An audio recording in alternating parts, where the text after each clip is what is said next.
በእውቀት ነው በእውቀት ይላል እንደሆነ። ኦኬ ካሊል ጅብራን ሴጣን ለምን ይገደል የሚል መጽሐፍ አለው። ካሊል ጅብራን ባልሳሳት የዛሬ 10 ዓመት ምናምን ያነበብኩት። በማንኛውም በየትኛውም ሴንስ እንደ እስልምና አስተምሮ አባት ተብሎ ይጠራሉ የሚል ጥያቄ ነው።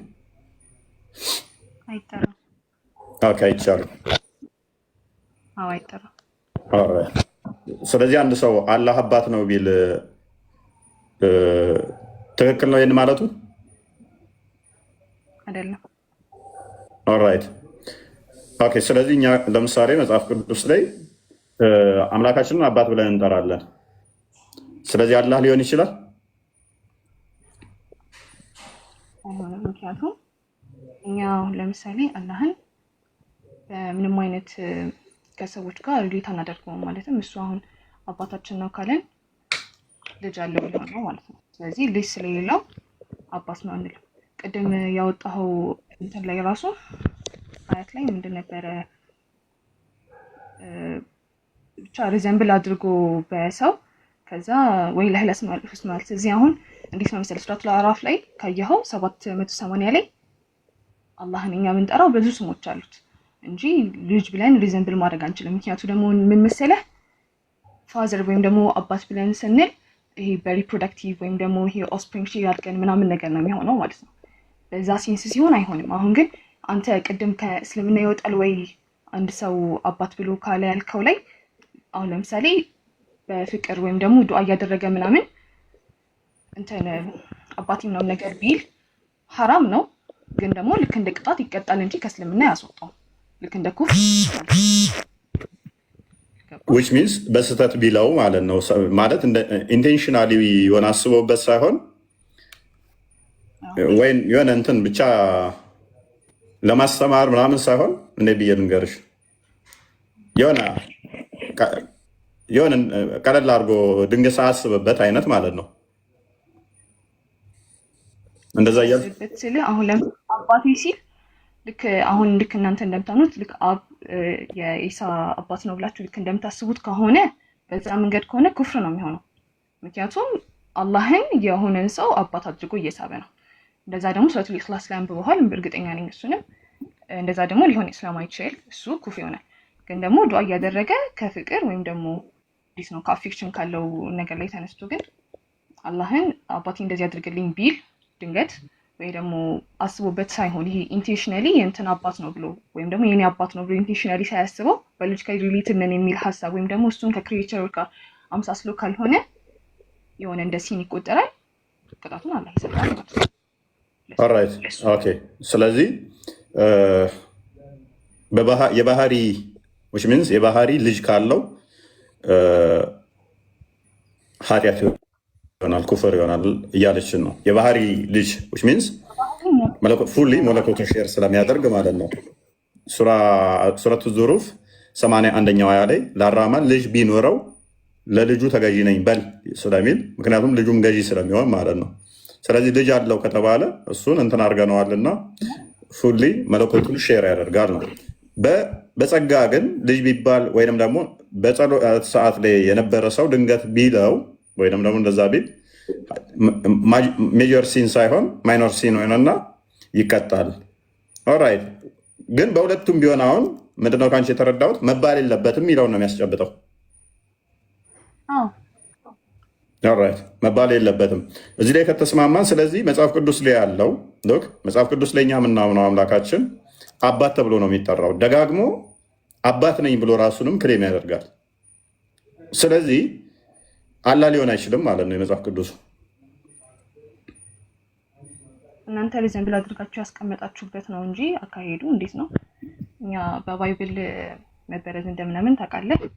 ባይብልን ሳይሆን ባይብሉ ተበረዟል ብለን ስለምናስብ ማለት ነው።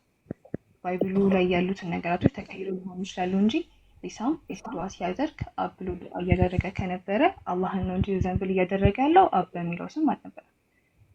አሁን ችግሩ ምንድን ነው? እሱ የሚሆነው ዘሆል ነቢያቶች አባት ብለው ጠርተውታል።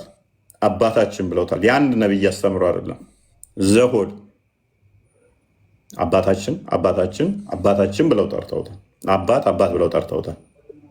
ሙሐመድ መጣና ግን ከ600 ዓመት በኋላ ነው። ለምሳሌ ከሙሴ ልጀምርልሽ። ሙሴ ጀማሪ ስለሆነ ከሙሴ ጀምርላት። ዘዳግም ምዕራፍ 14 ቁጥር 1 ይክፈትልኝ።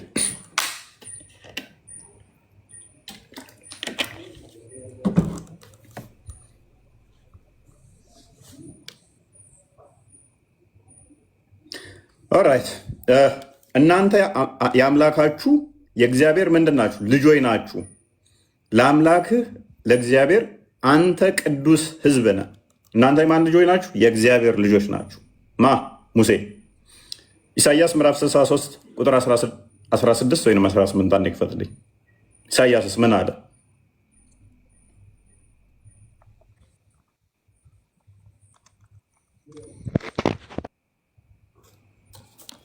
አንብቦ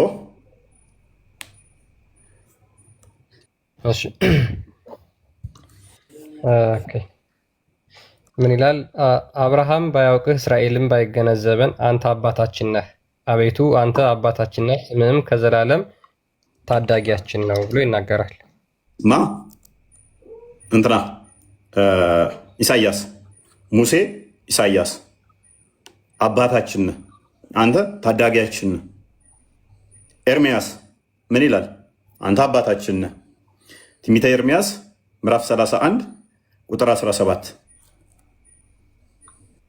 ይሄ በብሉይ ኪዳንም ያሉት። በአዲስ ኪዳን ሮሜ ምዕራፍ 8 ቁጥር 15 እስከ 17፣ ዮሐንስ ወንጌል ምዕራፍ 1 ቁጥር 12 እስከ 13 አካባቢ። እሺ እንደዚህ ይላል፣ ለፍጻሜ ተስፋ አለ ይህ እግዚአብሔር ልጆችሽም ወደ ዳርቻቸው ይመለሳሉ። ኦኬ ቁጥር ስሳስቻለሁ። ኦኬ አንተ እግዚአብሔር አምላክ ነህና መልሰኝ። ኦኬ አይ ቲንክ ተሳስቻለሁ ይመስለኛል።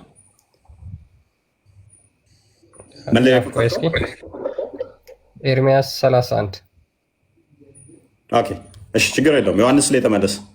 ዮሐንስ 1 ቁጥር 12 ኦኬ ያው እሱት ናና ሀያ ላይ ነው። ተሳስቼ ነው፣ ይቅርታ፣ በጣም ይቅርታ። በእውነት ኤፍሬም ለእኔ የበኩር ልጅ ነው ወይስ የተወደደ ሕፃን ነው? በእርሱም ከፍ በል በእርሱ ላይ በተናገረ ቁጥር አስበዋለሁ። ስለዚህ እንጂ ታውከኛለህን? ርኅራኄም ራራለታለሁ ይላል እግዚአብሔር። ምን ልጄ ነው? ቁጥር 20 ላይ ነው። ሶሪ ቁጥር 17 ያልኩት ማ ኤርሚያስ ዮሐንስ ወንጌል ምዕራፍ 1 ላይ ቁጥር 12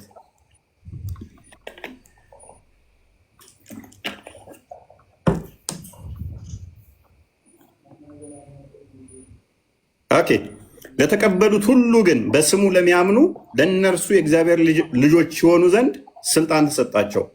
ምን የሆኑ ዘንድ? የእግዚአብሔር ልጆች የሆኑ ዘንድ ምን ተሰጣቸው? ስልጣን ተሰጣቸው። ሮሜ ምዕራፍ 8 ዳዊትም ብሏል፣ ሰለሞንም ብሏል። ሁሉንም ማሳየት ይቻላል፣ ለጊዜው ይበቃናል። ይሄ አባት አባት አባት የተባለው እግዚአብሔር አላህ ሊሆን ይችላል?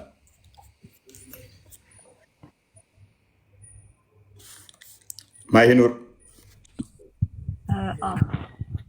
ያሉት ነቢያቶች በሙሉ ከአብርሃም ጀምሮ አሁን የጠቀስካቸው እነ ሙሴም እነ ኖህም ሁላቸውም ሙስሊም ናቸው ብለን ነው የምናምነው። አንተ አሁን እነሱ ማመናቸውን አይደለም። ይሄ የተጠቀሰው አባት የተባለውን ይሄን አላህ ነው ብለሽ መተርጎም ትችላለሽ። ይሄንን ለምንድን ነው በአንተ ባይብል እኔ አላህ ነው ጥቼ የሚከተው ነው? እዚህ ጋር አልገባኝ ነገር። ምክንያቱም የአንተ ባይብል አሁን አኩሬት የሆነ የተቀመጠ ነገር ነው ብዬ ስለማላስብ ምንም አላህን እዚህ ጋር ከመጣት በፊት ጨረስን። ማሂኑር ጨረስን። አይገናኝም ማለት ነው። ምክንያቱም እግዚአብሔር የሚለው ቦታ ላይ አላህ ከተሽ ከዛ አባት ልትዩዋችም ማለት ነው። እግዚአብሔር እኮ አንድ ነው አይደለም? ዞሮ ዞሮ ሁለት አምላክ ሊኖረን አይችልም። እኔ እናንተ እሱ አርጊመንት እናደርገው ሌላ ነው፣ ሌላ አርጊመንት ነው እሱ ነገር። ቆይ አንድ አምላክ እንዳለማ አላህም እግዚአብሔርም አሉ ብለህ ነው የምታስበው? ኖ እያልኩሽ ያለሁት ምንድን ነው እሱ የተለያየ አምላክ አሉ እያልኩ እንትን የፈጠረ አለ ሳይሆን፣ ነገር ግን ይሄ አንቺ የምታመልኪውና እኔ የማመልከው ግን አንድ ነው ወይ? አንድ አይደለም። ይሄ የምናመልከው አንቺ ከምታመልኪው ጋር አንድ ነው? አዎ አንድ ነው። ስለዚህ አላህ አባት ነው ማለት ነው። አባት አይደለም አልኩህ እኮ ከቅድም ጀምሮ ያስረዳህ የነበረው እሱ ነው። አባት ካልሆነ እንዴት አንድ ሆነ ታዲያ? አባት ካልሆነ ታዲያ እንዴት አንድ ሆነ? አንድ ነው መልሰሽ አልሽኝ እኮ። አንድ ከሆነ አባት ነው ማለት ነው አላህ። አንተ ነህ እኮ አባት ነው እያልከኝ ያለኸው በባይብልህ ዙሪያ። እኔ ሳልሆን መጽሐፌ ነው እያልሽ ያለው። መጽሐፍህ ማለት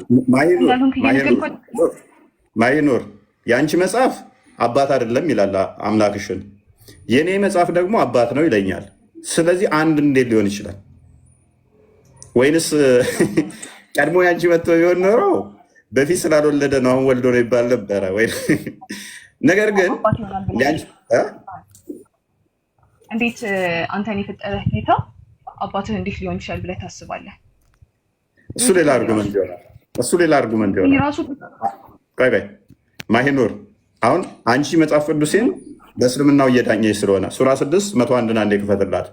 ለምሳሌ አንቺ አግብተሻል? ኦኬ። ከማግባትሽ በፊት ያለ ባል ልጅ ሊኖርሽ ይችላል? እኔ ዲቃላ ሳወልጂ ወይንም ደግሞ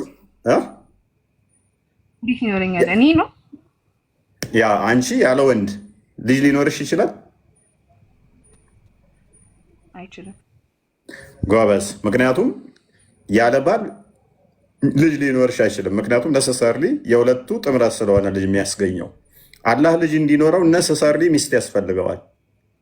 እኛ ደግሞ እንደዛ እናምንም። አምላክ ልጅ ሊኖረው ዘንድ አስተፍሩላት አምላክ ልጅ ሊኖረው ዘንድ ሚስት ያስፈልገዋል ብለን አናምንም። አላህ ግን የግዴታ ሚስት ስለሚያስፈልገው እንዲህ ይላል፣ እርሱ ሰማያትንና ምድርን ያለ ቢጤ ፈጣሪ ነው። እርሱ አላህ ማለት ነው። ለእርሱ ሚስት የሌለችው ሲሆን እንዴት ለእርሱ ልጅ ይኖረዋል? ቅድም አንቺ ምን ብዬሻለሁ? ባል ሳይኖርሽ ልጅ ይኖርሻለሁ ስልሽ እንዴት ይኖረኛል? አይኖረኝም አልሽ። ስለዚህ አላህም ለእሱ ሚስት ስለሌለው ልጅ የለውም ስልሽ አስተፍሩላልሽ። ቁርአኑ እኮ የሚለው ለእርሱ ሚስት የሌለችው ሲሆን እንዴት ልጅ ይኖረዋል? ሪቶሪካል በሆነ ኤክስፕሬሽን ጥያቄ እየጠየቀ እነሱን ቻሌንጅ እያደረገ ነው። እኔ ለምሳሌ ልጅ አለህ እፎይ ስባል ሚስት ሳላገባ ከሚስት ሳልገናኝ እንዴት ልጅ ይኖረኛል ብል ነሰሰርሊ እፎይ ልጅ እንዲኖረው ሚስት ያስፈልገዋል። ማሂኑር ልጅ አላት ብትባል ሳላገባ ከወንድ ሳልገናኝ እንዴት ልጅ ይኖረኛል ብትል ምን እያለች ነው? ነሰሰርሊ ማሂኑር ልጅ እንዲኖራት ሚስት ያስፈልጋታል። ይህንን ደግሞ በቁርአኑ ልፈስርልሽ። ሱራ 19:21 የክፈተው። ማርያም ይህንን ጥያቄ ተመሳሳይ አላህ የተናገረውን ትናገራለች። ምን ብላ? ቁርአኑን እናንብበው። እኔ ከምለው ቁጥር 20 ላይ ይመስለኛል። ሉክ በጋብቻም ሰው ያልነካኝ ሲሆን፣ ሉክ በጋብቻም ሰው ያልነካኝ ሆኜ ሰው ሊወልድ የሚችለው ወይን አግብቶ ወይን አመንዝሮ ነው። አንድ ሴት ልጅ ኦኬ። በጋብቻ ሰው ያልነካኝ ሆኜ አመንዝራም ሳልሆን ለእኔ እንዴት ልጅ ይኖረኛል አለች። ስለዚህ ነሰሰሪ ማርያምም ልጅ እንዲኖራ ምን ያስፈልጋታል? ኤክስተርናል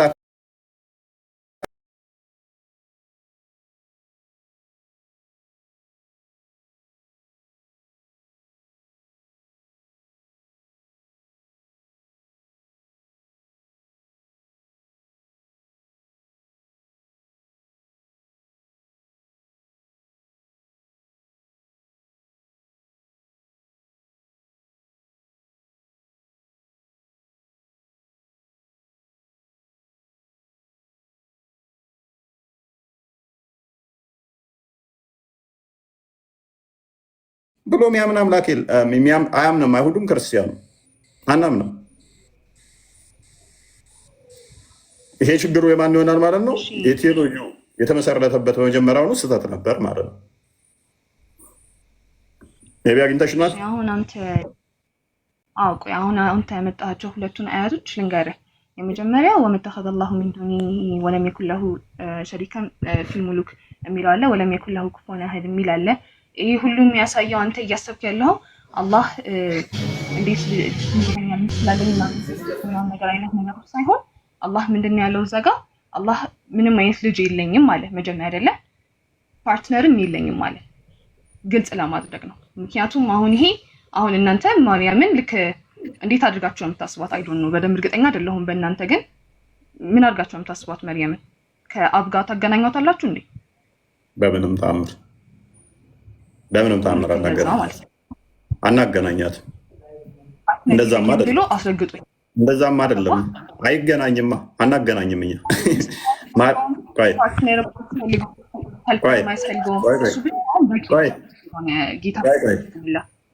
ቆይ ማርያምን ምንም ከአምላክ አስተምሮ ጋር ማርያም ከእንትን ጋር አባት ከመባል ጋር ምንም ያገናኝ ነው አይደለም። ምንም ያገናኛት አይደለም። ሙሴ እግዚአብሔር አባታችን ሲል ማርያም አልተወለደችም። እንኳን ማርያም እናት አባቶቿም አልተወለዱ። ዳዊት እግዚአብሔር አባታችን ሲል ማርያም ታይና ቤተሰቦቿም አልተወለዱ እናት አባቶቿ።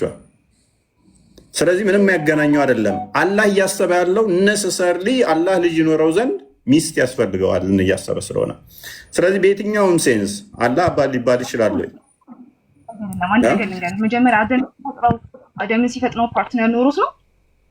አደምን ሲፈጥረው ፓርትነር ኖሮት ነው። ምን አገናኘ ከፓርትነር ጋር? አይገናኝም። አንተ አሁን ያልክ የለኝም እያለ ከዚች ጋር ምንድነው መርየምም ደግሞ ምንም አይነት ፓርትነር ሳይኖረኝ እንዴት ልጅ ወልዳለሁ ካለች ዘንብ ልታረጋቸው ነው ማለት ነው። ሁለቱን እያነጻጸርክ ነው። ሰውና ፍጡርን ፈጣሪንና ፍጡርን እያነጻጸርክ ነው ማለት ነው። እዚች ጋር መጀመሪያ ትክክለኛ ነገር እሱ ነው። ፍጡርና እያነጻጸረው በምንም አይነት መልካም የተነጣጠሩት ግን ምንድነው እሱ? ቆይ የተነጻጸሩት በምንድን ነው እሱ? ቆይ ማይኑር የተነጻጸሩት አዳምጪኝ አይደለ? ከወንድ አዳምጪኝ የተነጻጸረው ምንድን ነው እሱ? ተመሳሳይ ቃል ነው የተጠቀሙት።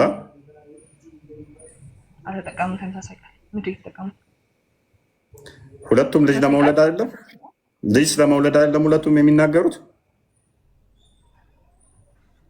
ጅብሪል አለይሂ ሰላም ማርያምን ሲያናግራት ልጅ ይሰጥሻል ሲላት እንዴት ሳልገናኝ ንጹህ ሆኜ ሳለሁ እንዴት ልጅ ይኖረኛል አለች እሷ። ስለዚህ ልጅ ለመውለድ ምን ያስፈልገኛል አለች ማለት ነው። ያስፈልገኛል አለችም እኮ። ለምንድን ነው የእሷን ቃል አንተ የምትጨምርላት? አስፈልገኛል አለችም ማለት ጎበዝ። ቅድም ምን ብለሽኛል አንቺ? ማሂኑር አግብተሻል ስልሽ አግብቻለሁ ስትይኝ ኦኬ ያለ ወንድ ልጅ ይኖርሻል ወይ ስልሽ እንዴት ይኖረኛል አይቻልም አልሽኝ አይደለ? ስለዚህ ራሴ ላይ ምሳሌውን አመጣውና እፎይ ልጅ አለህ ብባል ሚስት ሳላገባ እንዴት ይኖረኛል ብዬ እላለሁኝ። ዊች ሚንስ ይሄ ማለት አይኖረኝም እያልኩ ነው። አንቺም እየካድሽ እኮ ነው። ባል ካሌለኝ ሳልዘሙት ልጅ አይኖረኝም ካልሽ ነሰሰርሊ አንቺ ልጅ ሊኖረሽ የሚችለው ወይን ስታገቢ ወይን ስትዘሙች ነው። ኮንዲሽኑ ራሱ ይህንን ስለሚመራ በጣም ሲምፕል እና ኢዚ ማንም ሰው የሚረዳው ነው። ምግብ በልተሃል ጠግበሃል እንዴ ሲባል ሳልበላ እንዴት ነው እሱ የምጠግበው ቢል አንድ ሰው ዊች ኢዝ የሚጠገበው ከተበላ በኋላ እንደሆነ ግልጽ ነው። ወረዴ አልበላም ማለት ነው። ሚስት ሳይኖረኝ እንዴት ልጅ ይኖረኛል ካለ አንድ አካል ሎክ እንዴት ይኖረኛል ሚስት ሳይኖረኝ ካለ ነሰሰርሊ ሚስት ያስፈልገዋል ማለት ነው ልጅ እንዲኖረው ግልጽ ነው። ስለዚህ በየትኛው ሚንስ አንደኛ የእኛን አልተረዳም። ማሂ ብዙም አልጫንሽም አርዳልሽ ጤናማ ስለሆነ ነው። የእኛን አልተረዳውም የሚለውን ለማሳየዝ ብቻ ነው ፈርዘርም እንትን ያላልኩሽ። ምክንያቱም ከነቢያት የትኛውም አስተምሮ ላይ አምላክ ከሚስት ጋር በተገናኘ ሁኔታ ኤክስፕረስ የተደረገ ዳይሬክትም ሆነ ኢንዳይሬክት በመጽሐፍ ቅዱስ ውስጥ የለም።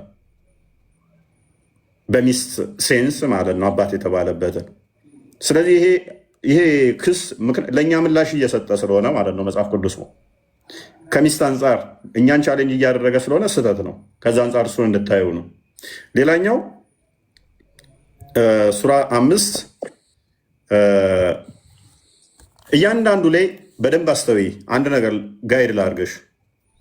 እያንዳንዱ ላይ ቻሌንጅ የሚያደርግበት እኛን እያንዳንዱ ላይ እንከን አለው ከልጅና ከአባት ጋር በተያያዘ እዚህ ጋር አላህ ነሰሰርሊ ልጅ እንዲኖረው ሚስት እንደሚያስፈልገው የሚያሳይ ነው። ሱራ 9:30 አንድ የክፈተው ክርስቲያን እያንዳንዱ ላይ እኛን ቻሌንጅ ያደረገበት ከአባትነት አንጻር እያንዳንዱ እዛው ጥቅስ ላይ ስህተት እንደሆነ ማሳየት እንችላለን። ስህተት መሆኑን ማሳየት እንችላለን። ሎክ አይሁድ ኡዘይር ያላህ ልጅ ነው አለች። በደንብ አስተውሉ። አይሁድ ምን አለች? ያላህ ልጅ ነች አለች ኡዘይርን። ክርስቲያኖች አልመሲህ ያላህ ልጅ ነው አሉ። ይህ በአፎቻቸው የሚናገሩ ቃላቸው ነው። የነዚያን ከነሱ በፊት የካዱትን ሰዎች ቃል ያመሳስላሉ። አላህ ያጥፋቸው፣ እንዴት ይመለሳሉ ከእውነት ይላል። ይሄ ክፍል አሁን በቂያማ ቀን አይሁዶችና ክርስቲያኖች ይሰበሰባሉ። ጣዖት አምላኪያኖችም ይሰበሰባሉ። ጣዖት አምላኪያኖቹ ጣዖትን ተከትለው ይሄዳሉ። ጨረቃ የሚያመልኩ ጨረቃን ተከትለው ይሄዳሉ። አይሁዶች ማንን ነው የምታመልኩት ሲባሉ ኡዘይርን ነው ያላህን ልጅ የምናመልከው ብለው ይላሉ ይላል። በታሪክ ውስጥ ሎክ በደንብ አስተውይ። በታሪክ ውስጥ አይሁዶች ኡዘይር አምላካችን ነው ያላህ ልጅ ነው ብለው ያመለኩበት የለም። በቂ አሁን አይሁዶች አሉ እስራኤል ውስጥ ቼክ ማድረግ ትችያለሽ። በቂያማ ቀን የሚጠየቁት ማንን ታመልካላችሁ ተብለው ነው? ኡዘይርን ነው ብለው ይመልሳሉ። ከዛ ወደ ገሃነም ይላካሉ ማለት ነው። አንዴ ቡሃሪ 74:39 አንዴ ክፈተው። በቂያማ ቀን የሚጠየቁት ኡዘይርን ነው የምናመልከው ብለው ይላሉ። ወደ እንትን ይላካሉ። ዩቱብም ላይ ይሁዲዎች ጎረቤቶችም ካሉሽ ማን ነው የምታመልኩ ብለሽ ጠይቂያቸው። ይሁዶች የሚያመልኩት ኡዘይርን ነው ይላል። ስህተት ነው። ሌሎቹንም አሳይሻለሁ። እያንዳንዱ ከልጅና ከአባት ጋር ያነሳው ክሌም ክርስትናውን ማይወክል አይሁዶችንም ማይወክል የተሳሳተ ክሌም ነው። ኡዘይር የሚለውን ፓርት አድርገው አዲሱ በጣም ትልቅ ስለሆነ ያ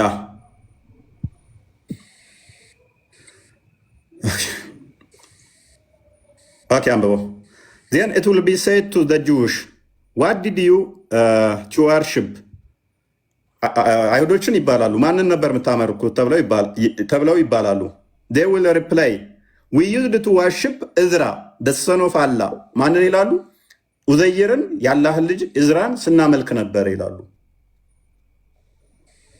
አይሁዶችን ቼክ ማድረግ ይቻላል። እስራኤል የምታመልኩት እዝራን ነው ብሎ ቼክ ማድረግ ይቻላል። ኤኒዌይስ ስህተት ነው ማለት ነው። ሌላኛው ቻሌንጅ ያደረገው 5:18 ነው። ሱራ 5:17 ጀምሮ እኛን ለመቃወም የመጡ ጥቅሶቹ በመውላ ስህተት ናቸው። ከአባትነት አንጻር የመጣው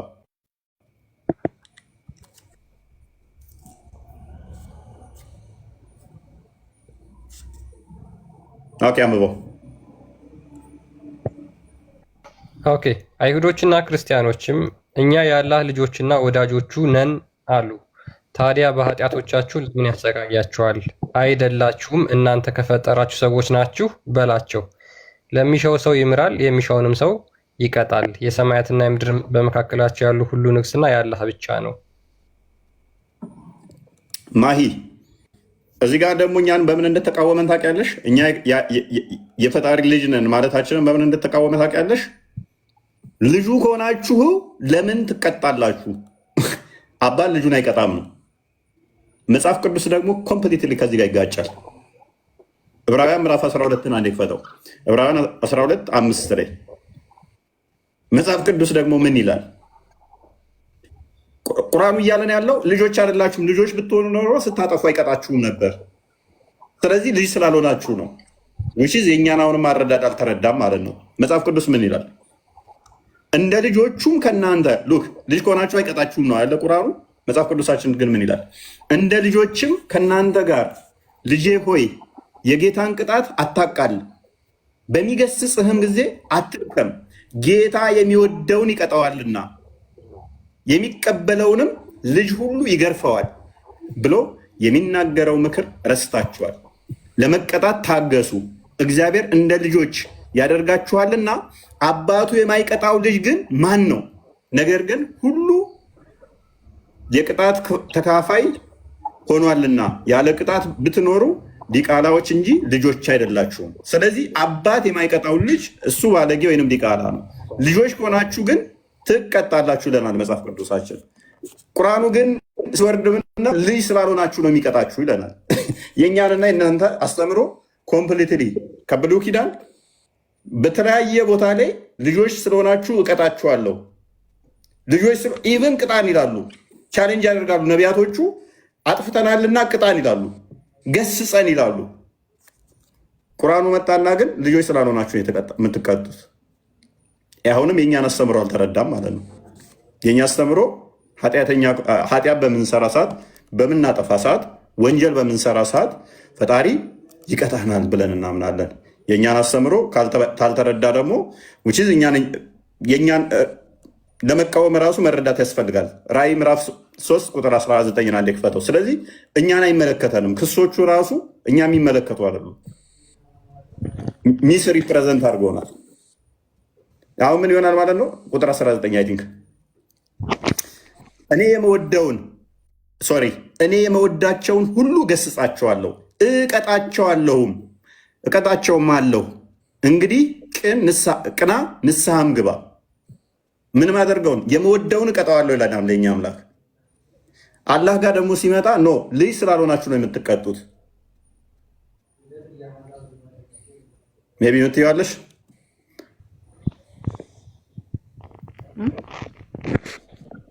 እና የተወሰነ እንትኑን ካየሹ ሜቢ ቼክ አድርጊያቸው በደንብ ልዩነታች አሉት። ፈርዘር ከእንትን አንጻር ቢነሱ ደግሞ ሌሎች የሚነሱ እንትኖች አሉ። እያንዳንዱ ከልጅነት አንጻር የመጡት ጥቅሶቹ እኛን ለመቃወም የመጡት አንዳንዶቹ ሶፈኒ አስቂኝ ናቸው፣ አንዳንዶቹ ደግሞ የታሪክ ስህተት አለባቸው፣ አንዳንዶቹ ደግሞ ኮምፕሊትሊ የእኛን አስተምሮ ካለመረዳት የመጡ ናቸው። ከእኛን አስተምሮ ካለመረዳት ነው። ዮሐንስ ወንጌል ምዕራፍ 1 ቁጥር 12 አንዴ ክፈተው። ቅድም እዛ ጋር ለአራማን ልጅን ሚስት የሌለው ሲሆን እንዴት ልጅ ይኖረዋል ብሎ ሲል መጽሐፍ ቅዱሳችን ግን ይሄ ከሚስት ጋር እንዳልሆነ በግልጽ ይመልሰዋል። ከእንትን ጋር እንዳልሆነ ማለት ነው። እንደዚህ ይላል፣ ለተቀበሉት ሁሉ ግን በስሙ ለሚያምኑ ለእነርሱ የእግዚአብሔር ልጆች የሆኑ ዘንድ ስልጣንን ሰጣቸው። እነርሱም ከእግዚአብሔር ተወለዱ እንጂ ከደም ልብ በይ ከደም ወይንም ከስጋ ፍቃድ ወይም ከወንድ ፍቃድ አልተወለዱ። ስለዚህ በስጋ ርካቤ በሚደረገው ወይም ወንድና ሚስት ተገናኝተው እንደሚደረግ አይደለም። ከእግዚአብሔር ተወለደ ሲባል አንድ ሰው ወሲብ ተደርጎ የስጋ ፍቃድ ተፈጽሞ እያልን አይደለም። ግልጽ ነው ማለት ነው። ያጀማ አከም ጅርቱ ነጋዳ አይ ቲንክ ክሊር ያረክላት ይመስለኛል ነጥቦቹን። ያው እንግዲህ ነጥቦችን ይዛለች ብለን እናምናለን። አንተ አስተማሪ ሆንኩኝ እኮ ሳላውቀው። አስተማሪ ምን ሙዳ ጫወተኛ ያንተን እንትን ወሰድኩብህ። አንተ ነህ እኮ ገብተህ በቃ ቁጭ ብለህ ታስተምራለህ። እኔ እኮ ማስተማር እስከዚህም ነኝ እኮ ማስተማር ላይ። ለማንኛውም ቃለ ሕይወት ያሰማልን። ሙስሊሞች አሉ ገስት ላይ አስገባ። እሺ ሙስሊሞች ካሊል ጅብራል ቀጥል። ካሊል ጅብራል ያኔ ወድጄ ያነበብኩት መጽሐፍ ነው አስታውሳለሁ። የዛሬ 10 ዓመት ምናምን አካባቢ ይሆነኛል ይመስለኛል፣ ከ8 ዓመት ምናምን በፊት። ሴጣን ይገደል አንብበዋል? ኧረ እኔ እንደዚህ አላነበብኩም። ሴጣን ይገደል አይገደል የሚል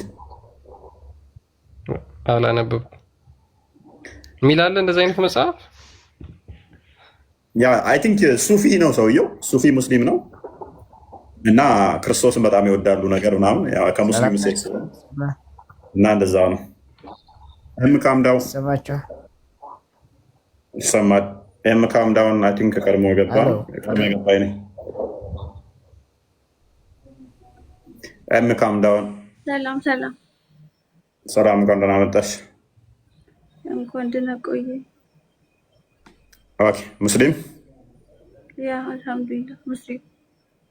መልካም። ቤቢ የተነሳውን ሰምተሽዋል? ኦኬ ምትይን አለ ነው ጥያቄውን ልድገምልሽ። አሁን ያወጣው ክርስቲያን አሁን ቁጥር 13 እሺ ከደም ወይ ከስጋ የተባለ አይደለም የሚለው ያ የእናንተ አባት ነው የምትሉት ከምን አንጻር ነው? መልካም አንዴ ሚዩት አድርጋ አንድ ተራ እንጠብቅ። ወይ ጣልቃ ትግባ። እኛ አባት ስንባል ክርስቶስን በመቀበል በጸጋ ነው። ቁጥር 13 ላይ በደምና በስጋ አይደለም። ምን አለን? በደምና በስጋ አይደለም ማለት ነው። ለምን ካዳ? በምንድን ነው እሱን ለተቀበሉ ልጆች ይባላሉ። ቁጥር 17 ላይ በምን ይለናል? ጸጋውን ሰጥቶናል ክርስቶስ። እዛው ምዕራፍ 1 ቁጥር 17 ላይ ጸጋና እውነት በክርስቶስ ሆነ ይላል ማለት ነው። ያ ጸጋ የእግዚአብሔር ልጅነት በእኛ ውስጥ ማኒፌስት እንዲያደርግ ያደርገናል። ሮሜ ምዕራፍ 8 ላይ ደግሞ ስልጣኑን ይሰጠናል። አባት ብለን እንድንጠራው ስልጣን ተሰጠን። ሮሜ 8 አንዴ ክፈተው ቁጥር 15 ክርስቲያን አለ።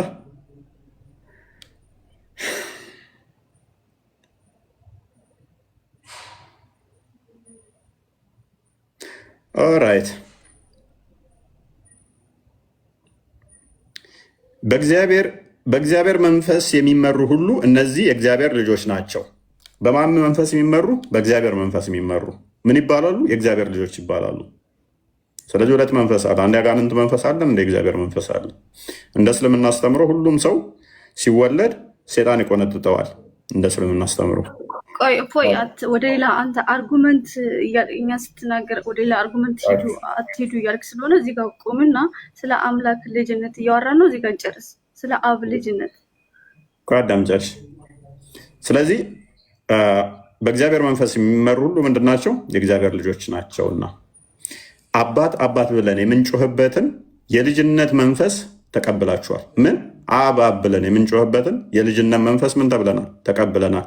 ቁጥር 12 እንዳየነው ለተቀበሉት ምን ሰጥቷቸዋል ይላል። ምን ሰጥቷቸዋል የሚለው ወታችን ቅድም ያሳየነው ላይ ስልጣን። ያ አሁን ደግሞ እዚህ ጋር መጣና ምን ይለናል? ምን ሰጠን ይላል? አባት ብለን የምንጠራበትን ተቀበልን ይላል። እዛ ጋር ሰጣቸዋለን፣ እዚህ ጋር ተቀበልናለን። ስለዚህ ተሰጠን፣ ያ ስልጣን ተሰጠን ማለት ነው። አባት ብለን የምንጮህበትን የልጅነት መንፈስ ተቀብላችኋል እንጂ እንደገና ለፍርሃትና የባርነትን መንፈስ አልተቀበላችሁምና የእግዚአብሔር ልጆች ከፈረው የእግዚአብሔር መንፈስ መሆናችንን ያ መንፈስ ራሱ ከመንፈሳችን ጋር ይመሰክራል። ከፈርገው ልጆች ከሆንን ደግሞ ወራሽ ነን ማለት የእግዚአብሔር ወራሾች ነን።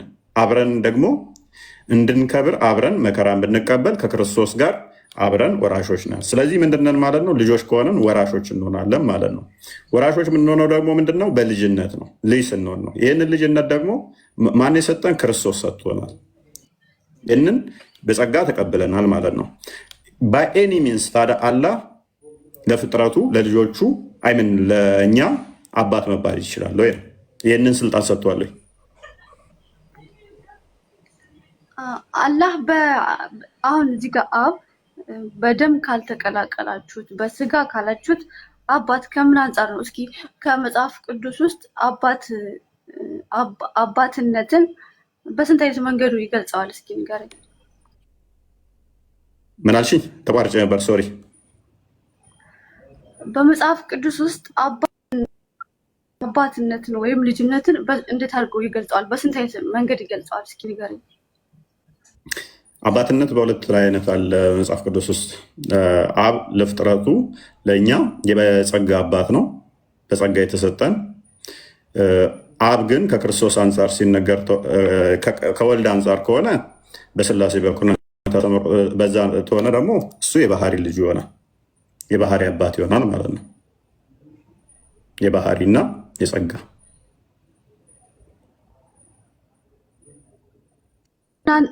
የባህሪ የቱ ነው? የጸጋ የቱ ነው? ጸጋ ማለት መቀበል ማለት ነው። ጸጋ ማለት ስጦታ ማለት ነው። ስለዚህ ምን ይላል እዚህ ጋር? ተቀበልን ይላል አይደለ? የተቀበልነው ደግሞ ማንን ስትንቀበል ነው? ክርስቶስን ነው አይደለ? ክርስቶስ ደግሞ ምንን ሰጠን ይላል? ጸጋና እውነትን ሰጠን ይላል ቁጥር 17 ላይ። ስለዚህ በጸጋ ተቀበልን ማለት ነው። ስለዚህ እኛ የአብ ልጆች ነን፣ የፈጣሪ ልጆች ነን ስንል በጸጋው በስጦታ የተቀበልነው አባታችሁ ነኝ ያለን እኛ ልጆች ነን ብለን የተቀበልነው የጸጋ ልጅነት ነው። የባህሪ ልጅ ማለት ግን ከእርሱ ተተካክሎ ከእርሱ የተገኘ ወልድ ብቻ ነው። እሱ የባህሪ ልጅ ተብሎ ይጠራል። እሱንም ደግሞ ዕብራውያን ምዕራፍ 2 ላይ ቁጥር 1 ላይ አለ። ክፈትላት። ባይ ኤኒ ሚንስ አላህ የባህሪም የጸጋም ይባላል አይባልም? ይባላል። እዚህ ጋር ጨርስና አሁን የጸጋ ነግረኝ። አሁን የጸጋውን እየነገርከኝ ነው። ቀጥል። የጸጋውን ነገርኩሽ፣ የባህሪን ደግሞ ልንገርሽ። ይሄ አሁን የምታሳየኝ የባህሪ ነው የጸጋ? የጸጋን ነገርኩሽ እኮ አልገባሽም? የጸጋው አልገባሽም? የባህሪ ማለት ግን ከሱ አንድ ባህሪ ከአብ ጋር ያለው ከሱ ተካክሎ ከሱ የተገኘ ማለት ነው። ለምሳሌ አንቺ የምትወልጂው ልጅ ሰው እንጂ ሌላ አካል አይሆንም አይደለም? ስለዚህ የባህሪ ልጅ ስንል ከእርሱ የተገኘ ማለት ነው። ከአብ የተገኘ ቃሉ ማለት ነው። የአብ የባህሪ ቃሉ ወልድ ልጁ ይባላል። እናንተ የምታስቡትን ቁርአኑ ላይ ያለውን እሱን ተዉት፣ ከኛ ጋር ታገናኙት። ምክንያቱም አላህ የሚያስብበት ሀሳብ ሌላ ስለሆነ፣ እኛ ግን ቃሉ ሎክ አንቺ ቃል አለሽ፣ ዝርው ቃል ነው። የፈጣሪ ቃል ግን እንደኔና እንዳንቺ ቃል አይደለም። ከሱ የሚወጣ ነው ቃሉ ፈጣሪ ነው ብለን እናምናለን። ያ ቃሉን ምን ብለን እንጠራዋለን? ልጅ ብለን እንጠራለን። እናንተ ቁርአንን ወይም ከለም አላህ ብላችሁ ትጠሩታላችሁ። ያላ ቃል ማለት ነው። ቁርአን ፍጡር አይደለም ብላችሁ ትጠራላችሁ። ወረቀት ላይ ሰፍሯል ፍጡር ያልሆነው ብላችሁ ታምናላችሁ። እኛ ግን ቃሉ አካላዊ ነው ፈጣሪ ነው ብለን እናምናለን። ያ ቃሉ ደግሞ አካላዊ ከሆነ ልጅ ብለን እንጠራዋለን። ቃሉን ከእርሱ የተገኘ ነውና ልጅ ስንል ቃሉን ነው። አካላዊ ቃል ነው፣ ፈጣሪ ነው። ፈጣሪ ቃል ያልነበረበት ሰዓት የለም። ቃሉ ፍጡር አይደለም፣ ሁሉን የፈጠረ በቃሉ ነው ብለን እናምናለን። ያ ቃሉ ደግሞ ከሱ የተገኘ የእሱ ልጅ ነውና ባህሪ ነው፣ የባህሪው ልጅ ነው ብለን ነው ምናምነው። ሶሪ ኤኒዌይስ እንደዚህ ይላል። ሁሉ ወራሽ ባደረገው ደግሞ ዓለማትን በፈጠረበት ቃሉ ምንድነው? ዓለማትን የፈጠረበት ነው። በልጁ በዚህ ዘመን መጨረሻ ለእኛ ተናገረን። በልጁ ምን ባለበት? ዓለማትን በፈጠረበት። ይሄ ልጁ ደግሞ ምንድን ነው? ዓለማትን የፈጠረበት ልጁ ደግሞ ምንድን ነው? እርሱ የክብሩ መንጸባረቅ። ልብ በይ፣ የክብሩ መንጸባረቅ ጀስት የእሱ ኢሜጅ ፕሪንት የሆነበት ነው። የእሱ እያንዳንዱ እንትኑ ነው። የክብሩ መንጸባረቅ እና የባህሪው ምሳሌ ሆኖ ሁሉም በስልጣኑ ቃል እየደገፈ ኃጢአታችንን በእርሱ ካነጻ በኋላ በሰማያት በግርማው ቀኝ ተቀመጠ። ስለዚህ ስለ ባህሪ ልጅነት ስናወራ ምንድነው እሱ እያወራን ያለ ነው ማለት ነው? ስለ ፈጣሪነት እያወራን። ሱረቱ ዙሩፍ 81 ላይ ለአራማን ልጅ ቢኖረው ከተገዢዎች የመጀመሪያ ነኝ በል የሚለው ይሄን አሁን ከተገዢዎች የመጀመሪያ ነኝ በል ሲል ከሌላው ፍጡር እየነጠለው ነው። ከኔ የሚገኘው ልጅ እሱን ገዢ።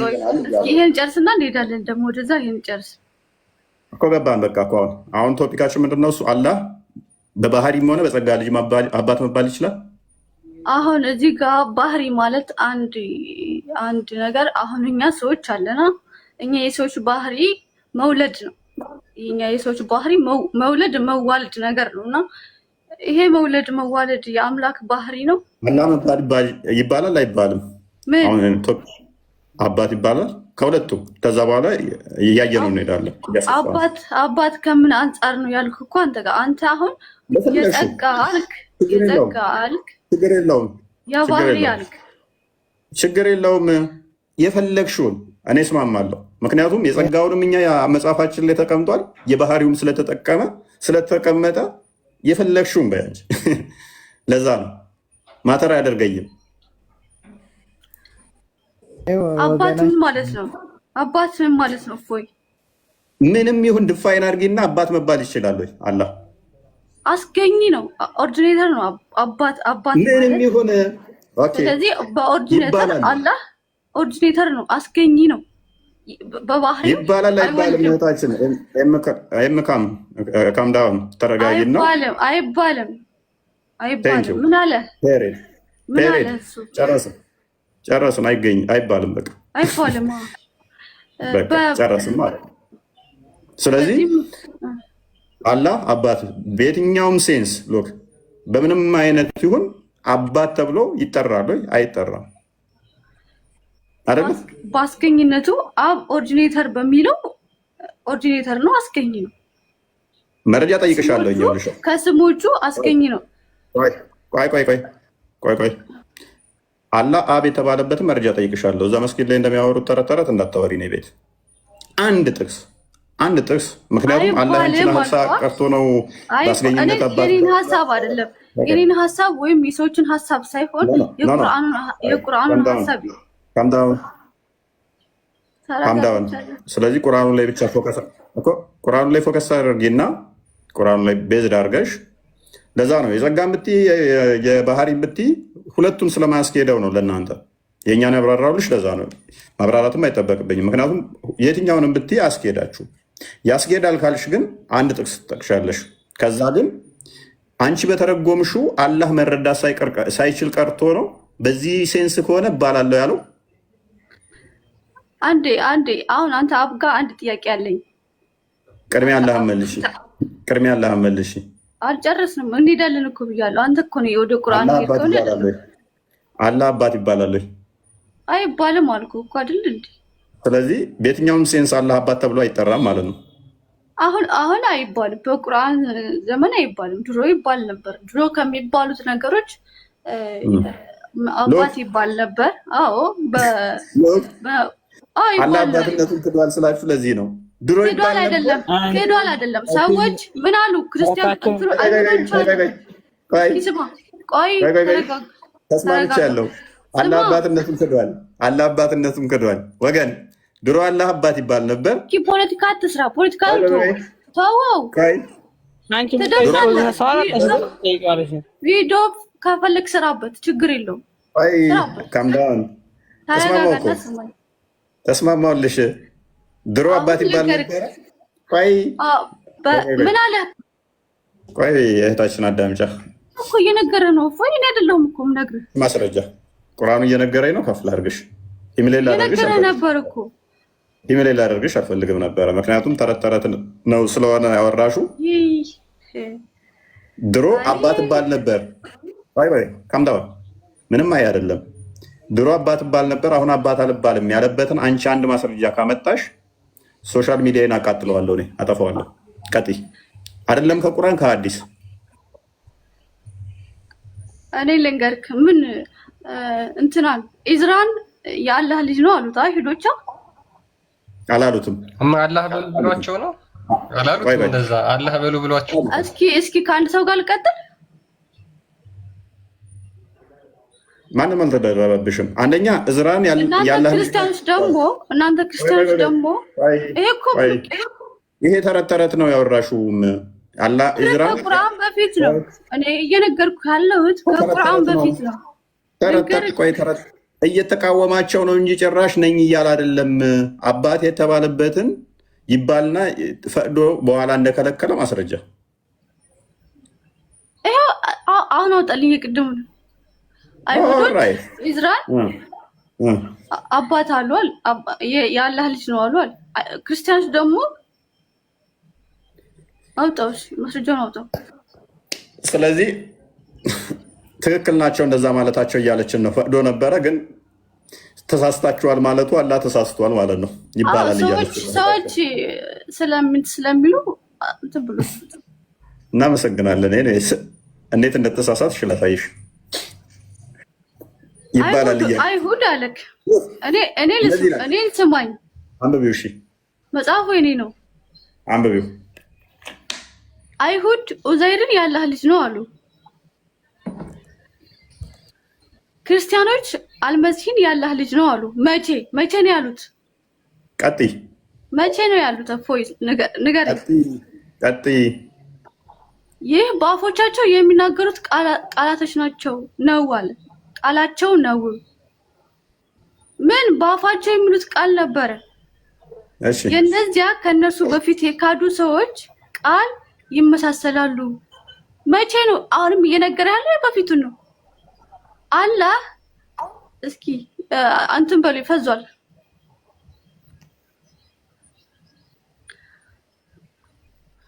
አላህ ያጥፋቸው ከእውነት እንዴት ይመለሳሉ? አየህ፣ ይሄ አሁን እየነገረ ያለው የአሁኑን ሳይሆን ከቁርአን ወደዚህ ያለውን ሳይሆን የበፊቱን ነው። ስለዚህ ይሉ ነበር፣ ይሄ ባፋቸው የሚሉት ቃል ነበር።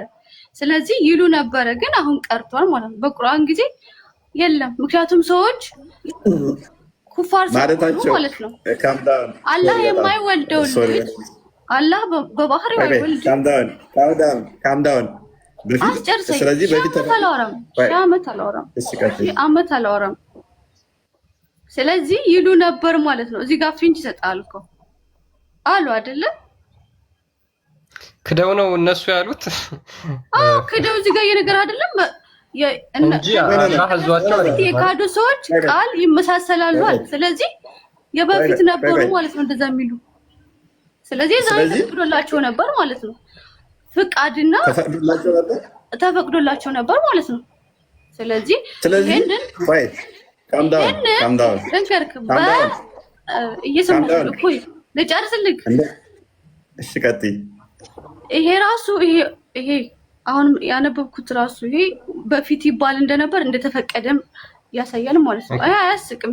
ስለዚህ ድሮ አይሁዶችን ኡዘይር ያላ ልጅ ነው ብለው እንዲያመልኩ ፈቅዶላቸው ነበር ማለት ነው። አለ ቆይ እዛ ውስጥ አትግባ። እዚህ ጋር ያልኩህ እዚህ ፈቅዶላቸው አይደለም፣ ራሳቸው ሲፈላሰፉ እንጂ ያደረጉት እሱ ብሏቸው አይደለም። ካም ዳውን ኦኬ፣ ልስማክ አዳምጪ። which is ክፍሉን ብቻ እናንብበው። ምን አለች እህታችን? ድሮ ተፈቅዶ ነበረ አሁን ተከልክሏል አለች። ማስረጃ ስትጠየቅ ይህንን ያመጣችው ድሮ አላህ አባት ይባል ነበር ተፈቅዶ ነበር፣ አሁን ግን እንደተከለከለ ማሳያ ብላ ያመጣችው ይህንን ነው። አይሁድ ኡዘይር ያላህ ልጅ ነው አለች። ድሮ እንደዚህ ብለው ይሉ ነበር፣ ይሄ ማሳያ ነው አለች። ክርስቲያኖች አልመሲህ ያላህ ልጅ ነው አሉ። ይህ ባፎቻቸው የሚናገሩ ቃላቸው ነው። የነዚያ ከነሱ በፊት የካዱትን ሰዎች ቃል ያመሳስላሉ። ያመኑትን አይደለም የሚለው፣ የካዱትን ሰዎች ቃል ያመሳስላሉ። ምን መናገራቸው ነው የካዱትን ቃል ያመሳሰሉት? ምን ብለው መናገራቸው ነው የካዱትን ያመሳሰለባቸው? ያላህ ልጅ ነው ያሉት። ተተፈቀደ ለምን የካዱትን ሰዎች ቃል አስመሰሉ ይላቸዋል? እነዚህ አይሁድ እንትና ዙበይር የካደ ሰው እኮ ነበር። ዙበይር እኮ የካደ ነው። እዝራ ካዲ ነው። አዎ እቺ ላይ ጫውታ ኢሳስ አልመሲ ኢሳ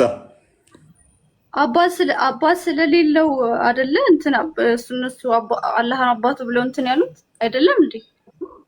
እዝራ ካዲ ነው። ስለዚህ ያሉት ሰዎች ነው ያሉት አይሁዶች ካዲ ነው። ኦኬ እሺ፣ አልመሲሳስ ካዲ ነው። አልመሲሳስ ካዲ ነው። ክርስቲያኖች ናቸው እንጂ አሁን እዚህ ጋር አይሁዶችና ክርስቲያኖችን ነው። ኢዝራንና አልመሲሳን አይደለም። ኢሳ ያለው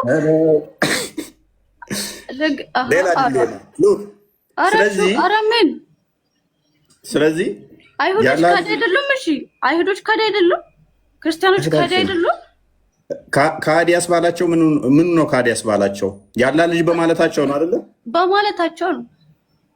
አንቺ ደግሞ ያላ ልጅ መባል ተፈቅዷል ያኔ ብለሽኛል እኮ ከመሐመድ በፊት